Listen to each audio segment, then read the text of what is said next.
بسم الله الرحمن الرحیم. عرض سلام و ادب و احترام دارم خدمت بینندگان عزیز. یکی از موضوعات بسیار مهمی که باید در رابطه با اون صحبت بکنیم، موضوع شکست‌های اطلاعاتی هست. مسئله شکست اطلاعاتی و امنیتی در تمام کشورهای دنیا سرآغاز ایجاد تغییر و تحول هست. یعنی به محض اینکه یک شکست امنیتی و اطلاعاتی شکل میگیره، افکار عمومی مطالبه میکنن، درخواست میکنن که توضیح بدن مسئولین علت اینکه این شکست اطلاعاتی و امنیتی به وقوع پیوسته چی بوده، چرا حاکمیت نتونسته با هزینه‌های بسیار گسترده‌ای که داشته جلوی تهدید رو بگیره، تهدید رو خنثی بکنه. این مطالبه میشه. وقتی که مطالبه میشه، توضیحاتی که ارائه میشه، خب احیانا کمیسیون و کمیته‌های مختلفی برای کشف حقیقت تشکیل میشه. این کمیسیون‌ها، این کمیته‌ها برای اینکه مقصر رو تعیین بکنن، تشکیل جلسه میدن. یک بازه زمانی طولانی زمان میبره تا مشخص بشه بالاخره کمکاری از طرف کی بوده، کدوم سازمان، چه فردی، آیا اون کمکاری فردی بوده، اون کمکاری سازمانی بوده، اون کمکاری توسط یک مقام بالادستی در حاکمیت اتفاق افتاده، بودجه کم بوده، اعتبارات به اندازه کافی نبوده. یعنی تمام این علل و عوامل بررسی میشه و نهایتاً یه گزارشی به مردم داده میشه و این گزارش میشه منشأ تحول. یعنی اون دستگاه، اون سازمان ها اگر احیانا مقصر بوده باشن، باید تغییر رویکرد بدن، باید اصلاح ساختار انجام بدن. اگر افراد مقصر هستن، باید تغییر بکنن، جابجا بشن. به هر صورت شکست‌های اطلاعاتی و امنیتی منشأ تغییر و تحول هست.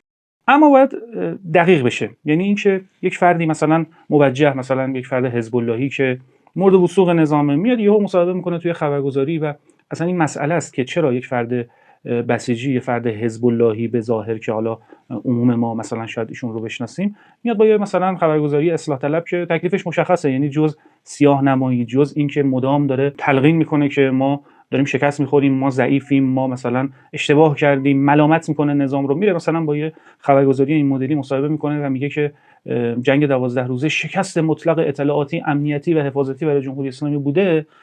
زدن این حرف و اصلا این مدلی صحبت کردن و مطلق انگاری کردن اعتبار علمی این انتقاد رو پایین میاره. چرا؟ من امروز قصد دارم که مبحث شکست‌های اطلاعاتی امنیتی رو راجبش صحبت بکنم، تشریح بکنم، ابعاد علمیش رو، علت شکست‌های اطلاعاتی امنیتی، تعریف شکست‌های اطلاعاتی و امنیتی و اینکه برای ما جا بیفته. یعنی هر معضل امنیتی، حفاظتی، اطلاعاتی که در درون جمهوری اسلامی به وجود میاد رو ما نمی‌گیم بگیم که این یک شکست اطلاعاتی، یک شکست امنیتی. آقا شکست امنیتی، شکست اطلاعاتی، شکست حفاظتی، همه اینها تعریف داره، ساختار داره، قواره داره، شاخص داره، تعریف شده است و ما باید اون چارچوب رو به خوبی بشناسیم که بتونیم منصفانه در رابطه با یک موضوعی صحبت بکنیم. پرسش اصلیمون اینه: اساساً شکست یعنی چی؟ در نگاه عمومی شکست یعنی یک حادثه غیرمنتظره، اما در نگاه علمی شکست یک رخداد تصادفی نیست، بلکه یک اختلال در عملکرد یک کارکرد بنیادین. در مطالعات اطلاعاتی شکست اینگونه تعریف میشه: ناتوانی ساختار اطلاعاتی در تشخیص، تحلیل، پیشبینی، مهار یا انتقال یک تهدید یا فرصت به گونه‌ای که نتیجه نهایی آسیب به امنیت ملی، منافع ملی یا تصمیم گیری صحیح باشد. یعنی شکست فقط اشتباه در تحلیل یک موضوع نیست، فقط لو رفتن یک عملیات نیست، فقط نقص در جمع‌آوری داده نیست. شکست یعنی کارکرد اصلی سیستم از کار میفته. سوال بعدی اینه که چرا دستگاه اطلاعاتی ذاتاً مستعد شکسته؟ یه نکته اصلی و اساسی امروز وجود داره، اون اینه که دستگاه اطلاعاتی و امنیتی که امروز در دنیا مرسوم هستن، یک مسئله‌ای نسبت بهشون حاکمه، اونم موضوع عدم قطعیت و نسبی گرایی. یعنی اساساً شما امنیت رو به شکل مطلق نمیتوانید در دنیا به وجود بیارید. کنترل اطلاعاتی توسط دستگاه اطلاعاتی به شکل مطلق امکان پذیر نیست. بسیاری از تحلیل‌ها دچار عدم قطعیت هست، دچار نسبی گرایی هست. اما یه سوال اصلی و اساسی اینجا وجود داره: چرا دستگاه اطلاعاتی ذاتاً مستعد شکست هستند؟ یعنی شما شکست رو نمیتوانید از ماهیت دستگاه اطلاعاتی و امنیتی دور بکنید. شما تاریخچه دستگاه‌های اطلاعاتی و امنیتی پرقدرت دنیا مثل سازمان CIA، مثل NSA، مثل سازمان دیا، مثل MI6، مثل MI5 رو برید بررسی بکنید. در این سازمان‌ها در کتب درسیشون که بعضاً حتی انتشار عمومی هم پیدا کرده، شما برید مطالعه بکنید، خب این درس شکست اطلاعاتی رو دارن. یعنی یک درسی دارن، شکستاشون رو در طول تاریخ که دوچارش شدن رو اومدن جمع‌آوری کردن، تاریخ نگاری کردن و برای کسب تجربه اون شکست‌ها رو تدریس میکنن. و مسئله اینجاست که وقتی شما این کتب رو، این منابع رو مطالعه میکنید، به خوبی میبینید که هیچ وقت نبوده که دستگاه اطلاعاتی فرض کنید امریکا یا حتی انگلیس که بزرگترین و قدیمی ترین دستگاه اطلاعاتی دنیا هستن یا دارا داشته باشن که ما 100% قوی هستیم، ما هیچ شکستی نخواهیم داشت. با اینکه افکار عمومی رو در فیلم‌های سینمایی، در تبلیغاتی که برای این دستگاه انجام میدن همیشه آماده میکنن، اما یه نکته رو همیشه گوشه ذهنشون دارن و این رو الغای غیر مستقیم میکنن که قرار نیست یک دستگاه اطلاعاتی به شکل مطلق تهدید رو نابود بکنه و امکان شکست وجود داره. حالا چرا این امکان شکست وجود داره؟ یک، چون دستگاه اطلاعاتی با واقعیت شفاف سر و کار ندارن، بلکه با نشانه‌ها، سرنخ‌ها، داده‌های ناقص و اطلاعات پراکنده مواجهن. دو، دشمنی که باش سر و کله میزنن هوشمند، پنهانکاری میکنه، اطلاعات غلط و اطلاعات فریب میده، ردگم میکنه، پس خطا تا حدودی طبیعی. سه، اینکه منابع محدوده، هیچ سازمانی نمیتونه همه چیز رو رصد بکنه. اولویت بندی یعنی کنار گذاشتن چیزهایی که ممکنه مهم باشن اما از منظر دستگاه اطلاعاتی این اولویت اول و دوم و سوم نباشه، یعنی از اولویت خارج بشه. چهارم، محور تحلیل ها انسانه و انسان ها گرفتار سوگیری های شناختی میتونن بشن. سوگیری تاییدی، سوگیری تفکر خطی، قضاوت مبتنی بر تجربه و مسائل پیرامون. مورد پنجمی که تصمیم گیران همیشه به هشدارها توجه نمی‌کنن. سیستم اطلاعاتی میتونه درست هشدار بده اما اگر سیاستگزار اون رو نپذیره شکست اتفاق میفته. اما این شکست سیاستیه، نه شکست اطلاعاتی. بنابراین شکست یک امر استثنایی نیست، بلکه بخشی از ماهیت کار اطلاعاتیه. حالا عناصر تشکیل دهنده شکست اطلاعاتی چیه؟ یعنی یک شکست اطلاعاتی معمولاً از چند مؤلفه تشکیل میشه. اول سیگنال، یعنی نشانه هایی که از وقوع تهدید میاد. خب حالا ما مثلا با همین جنگ 12 روزه بخوایم اینو بررسی بکنیم، از 7 اکتبر 2 سال میگذره.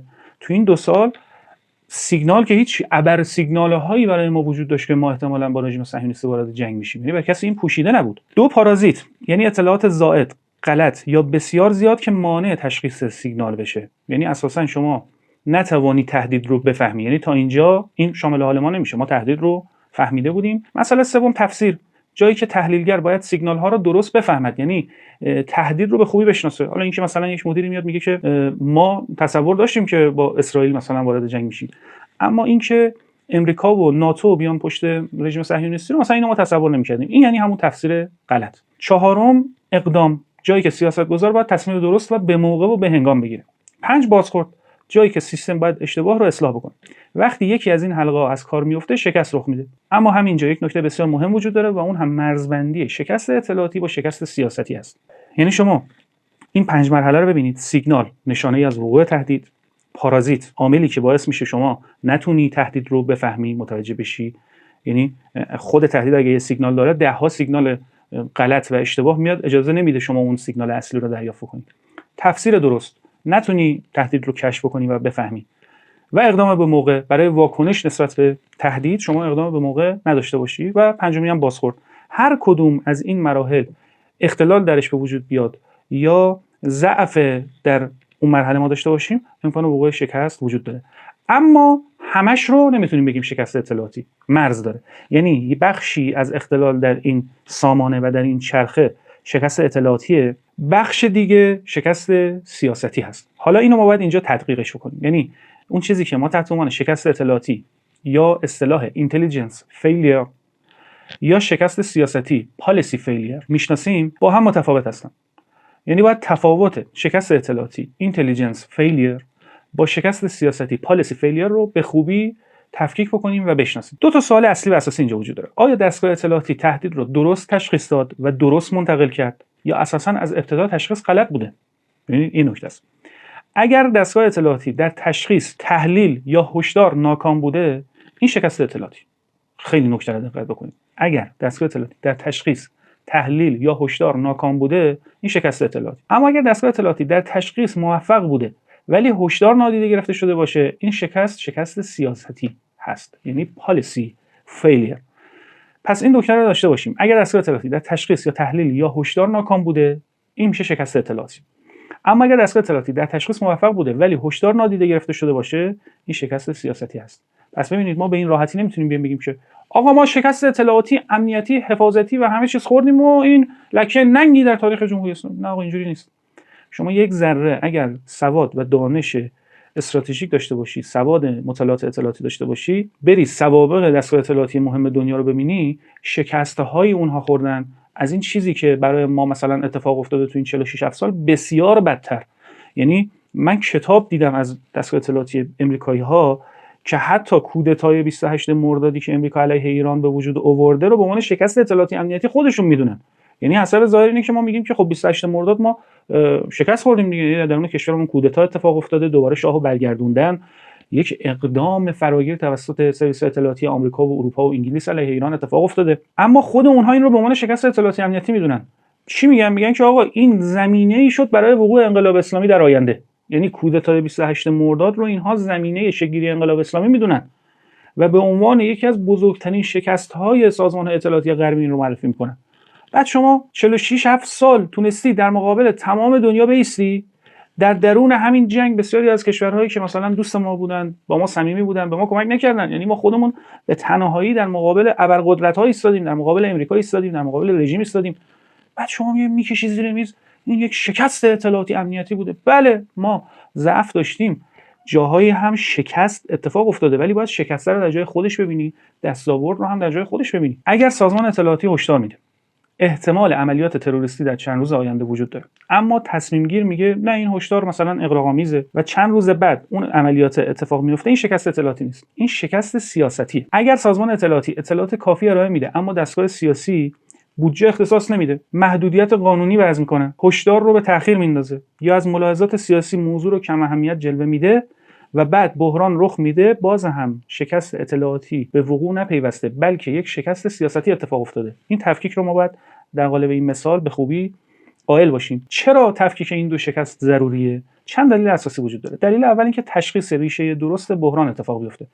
اگر هر خطا رو شکست اطلاعاتی بدونیم، هیچ وقت شکست سیاستی اصلاح نمیشه و اگر شکست سیاستی اصلاح نشه، ساختار امنیتی هیچ وقت درست عمل نخواهد کرد. دلیل دومی که جلوگیری بکنیم از بی‌عدالتی سازمانی، تحلیلگران و افسران عملیات بارها هشدارهای مهمی دادن، اما وقتی تصمیم میگیره سیاسی به هشدار توجه نمیکنه، همون تحلیلگر متهم میشه. خب این دیگه انگیزه‌ای باقی نمیمونه برای سازمان اطلاعاتی. وقتی شما میکشی زیر همه چی میگین یک شکست مطلق اطلاعاتی و امنیتی بود، اون بنده خدایی که توی این جنگ 12 روزه کار عذاب در آورده، روز 5 و 6 جنگ دشمن به غلط کردن افتاده، اومده گفته که آقا بیایید مثلا صلح سازش بکنیم، آتش بس بکنیم. خب اون نیروی امنیتی میگه که آقا من چه کار بکنم، چه کار نکنم، منو محکوم میکنن به شکست اطلاعاتی و امنیتی. دلیل سوم جلوگیری از آسیب به چرخه اطلاعاتیه. اگر تحلیلگران احساس کنن هشدارشون نادیده گرفته میشه، به مرور کیفیت تحلیل کاهش پیدا میکنه. این همون چیزیه که در ادبیات اطلاعاتی بهش سندرم هشدار بیفایده میگن. یعنی انقدر هشدارهای آبکی داده میشه که سیاستگزار دیگه سر میشه، میگه آقا هر اتفاقی میفته من اینو هشدار میدم. خب چرا؟ چون انقدر شما اومدی اون دستگاه رو، اون کارشناس اطلاعاتی و عملیاتی رو ترسوندی و اون نگرانه که شکست اتفاق نیفته بگن تو هیچ کاری نکردی. کوچکترین تحولی اتفاق میفته این هشدار میده. کوچکترین تحرکاتی در جبهه دشمن اتفاق میفته این مجبور میشه هشدار بده که یه دفعه غافلگیر نشن. خب اون فردی هم که در حوزه تصمیم گیری مسئولیت داره، این مدام براش هشدارهای مختلف میاد، بی‌حس میشه، بعد 10 بار هشدار میگیره، بار 11 اون اتفاق میفته. وقتی اون اتفاق افتاد، حالا افکار عمومی میاد میگه چی؟ میگه که این شکست اطلاعاتی بود. اون بدبخت دستگاه اطلاعاتی میگه آقا من 500 بار اینو هشدار دادم. اون سیاستگزار هم میگه چی؟ میگه بابا تو 500 بار هشدار دادی، من دیگه بیخیال شدم.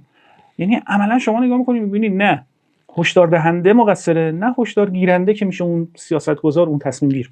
دلیل چهارم هم اصلاح ساختار. یعنی هیچ اصلاح اطلاعاتی واقعی بدون شناخت تفاوت این دو شکست ممکن نیست. شکست اطلاعاتی، شکست سیاستی. ریشه های شکست اطلاعاتی چیه؟ ریشه های شکست اطلاعاتی 4 دسته کلی تقسیم میشه. اول ریشه های شناختی که سوگیری تاییدی، تمایل به تفسیر داده ها بر اساس الگوهای گذشته، نگرفتن سیگنال های ضعیف، بزرگنمایی تهدیدهای خاص و کوچک‌نمایی تهدیدهای دیگر. دوم ریشه های سازمانی، مسئله بوروکراسی که بسیار مهمه. یعنی یکی از بلاهای خانمانسوز امروز دستگاه اطلاعاتی امنیتی در کل دنیا مسئله بوروکراسی است. یعنی اساساً این بوروکراسیه که قاتل سازمان‌های اطلاعاتیه. عامل اصلی ایجاد ناکارآمدی در سازمان‌های اطلاعاتی بوروکراسی است. اون چیزی که باعث میشه که یک دستگاه اطلاعاتی از شکست‌هایی که خورده درس نگیره بوروکراسی است. عدم تبادل اطلاعات، رقابت مخرب میان سرویس‌ها، نبود ساختار هشدار سریع و سندرم منطقه خاکستری مسئولیت‌ها. این ریشه‌های سازمانی شکست‌های اطلاعاتیه. ریشه‌های سیاسی هم که دیگه قصه الهازا بسیار گسترده است. گاهی فشار سیاسی میتونه منجر به شکست اطلاعاتی بشه، اما این هنوز شکست اطلاعاتی است، چون فرایند تحلیل مختل شده. مثلا ارجاع تحلیل‌ها به سوی یک نتیجه مطلوب برای سیاستگزار، این شکست اطلاعاتی است نه سیاستی. یعنی که شما بخوای سیاستگزار رو راضی بکنی، مشتری محور باشی، تحلیل و اطلاعات و هشدارها رو جوری بدی که سیاستگزار دوست داره. ریشه‌های عملیاتی، ناکامی در جمع‌آوری داده‌ها، ضعف منابع انسانی، فقدان دسترسی سیگنالی، ضعف ضد جاسوسی و خطای میدانی. نقش شکست‌ها در یادگیری سازمان اطلاعاتی. در سازمان اطلاعاتی موفقیت‌ها معمولاً دیده نمیشه، چون محرمانن، چون افشا نمیشن و چون معمولا در فضای عمومی بازتاب پیدا نمیکنن. اما شکست‌ها همیشه در معرض دید قرار میگیرن. بنابراین شکست‌ها بزرگترین منبع یادگیری هستند. در واقع تاریخ اطلاعاتی نشون میده سازمان‌های اطلاعاتی بیش از موفقیت‌ها از شکست‌ها یاد میگیرن. شکست‌های اطلاعاتی مهم مثل ماجرای پرل هاربر و حمله‌ای که ژاپنی‌ها به آمریکا می‌کنن، یکی از غافلگیری‌های بسیار مهم بود. جنگ یوم کیپور، 11 سپتامبر، همه اینها شکست‌هایی بودند که منجر به اصلاح ساختارهای اطلاعاتی شدند. جنبندی نهایی ما اینه: یک، شکست اطلاعاتی چیزی فراتر از یک اشتباهه. شکست یعنی اختلال در یک کارکرد بنیادین. دو، اطلاعات ذاتاً مستعد شکست هستند چون با داده‌های ناقص و دشمن هوشمند سر کار دارن. سه، شکست اطلاعاتی با شکست سیاستی کاملا متفاوته. تحلیل غلط مساوی با شکست اطلاعاتی، نادیده گرفتن تحلیل‌ها مساوی با شکست سیاستی. اگر این تمایز رو ندونیم، تمام اصلاحات امنیتی اشتباه خواهد شد.